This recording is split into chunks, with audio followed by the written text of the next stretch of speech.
బలహీన వర్గాల వారిని మభ్యపెట్టడానికే వైసీపీ అనంతపురంలో సామాజిక బస్సు యాత్ర చేపట్టిందని Janasena Rayalaseema regional women coordinator Pendyala Srilatha విమర్శించారు.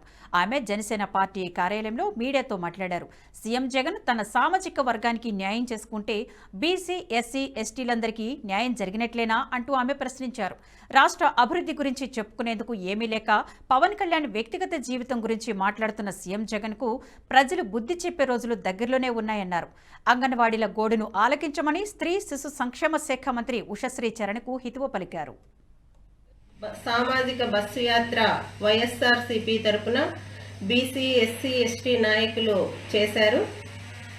అయితే అనంతపురం జిల్లాలోనే సమస్యలన్నీ కూడా వదిలేసి బీసీ బస్సు యాత్ర చేపట్టడం అన్నది, అందులో మాట్లాడడం అన్నది చాలా దారుణంగా ఉంది.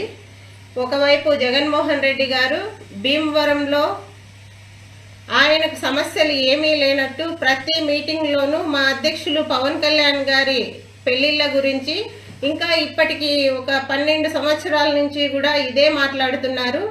వాళ్లకు ఏ తప్పు దొరకలేదని జగన్మోహన్ రెడ్డి మాట్లాడుతున్నారా అని మేము అడుగుతున్నాం.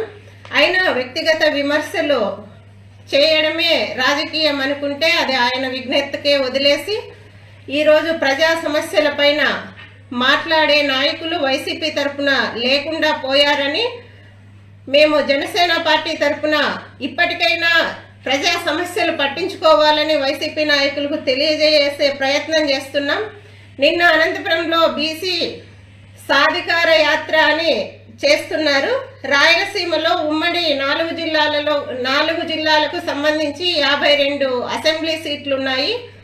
అయితే వాటిలో ఎస్సీ, ఎస్టీ రిజర్వేషన్ సీట్లు 11 సీట్లు, మిగతా 41 సీట్లలో 5 మాత్రమే. ఈ వీడియో మీకు నచ్చినట్టయితే లైక్ చేయండి, 10 మందికి షేర్ చేయండి. అలాగే కామెంట్ల రూపంలో మీ అభిప్రాయాలను మాతో పంచుకోండి. Nationalist hub group of channels ను సబ్స్క్రైబ్ చేసుకుని తెలుగునాట జాతీయవాద జర్నలిజాన్ని ప్రోత్సహించండి. ఈ వీడియో కింద ఉన్న బెల్ ఐకాన్ పై క్లిక్ చేయడం మర్చిపోవద్దు.